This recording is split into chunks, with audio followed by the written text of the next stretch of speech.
Okay, ito po yung pinakamaiksing procedure sa ating SMS bomber, SMS bomba nga kung tawagin. Ito po yung application na ginagamit kapag may taong nanloko sa inyo, niloko kayo, na-scam kayo ng pera, or pagtitripan nyo, or kilala nyo, pagtitripan nyo, or gusto nyo siyang pagtripan, di patulugin, ihang yung cellphone niya or istorbohin siya nang walang tigil sa pamamagitan ng isang pindot lang sa cellphone nyo na magsisend na siya ng marami. Example, ito, naset ko na po yung kanyang cellphone dito. Pipindutin ko lang po na isang beses. Yan po, pipindutin ko lang po siya na isang beses at gagana na po siya. Yan, pipindutin po natin play. Isang pindot lang po yun, pero context yan.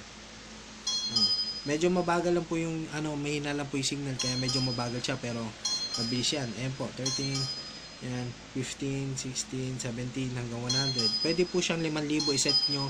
Basta in one click lang po ay tuloy-tuloy po yung pagbobomba po sa kanya. Ito po ay pro version po ito, hindi po ito undetected, at iba po itong bomber na ito kaysa sa bomber po ng iba. Yan po, wala po akong ginagalaw, pero tuloy-tuloy po yan. At syempre, 100 lang po ang sinet ko rito kasi mahirap po magbura talaga, lalo na sa ganitong cellphone. Pag ganyan ang kaaway nyo, magagamit nyo po yan kapag may mga taong tawag dito, o may mga taong niloko kayo. So, ayan po. So, tuloy-tuloy pa rin po ang pagme-message ng ganyan hanggang sa mapuno po siya, pero depende po sa cellphone yan minsan po kasi hanggang 50 message puno na siya pero ito tuloy-tuloy pa rin po yung pagbobomba. So makaka-istorbo po siya, makakalobat po siya, minsan po maghahang po yung cellphone dahil po sa pagsunod-sunod, lalo na po pag sinet nyo po ng 5,000 text sa isang pindot nyo lang, 5,000 text agad na walang tigil. Makaka-istorbo po yan, makakaganti po kayo kahit sa ganung paraan lang, diba? So, ayan po ang working po dyan. Inuulit ko po, iba pong SMS bomber yan.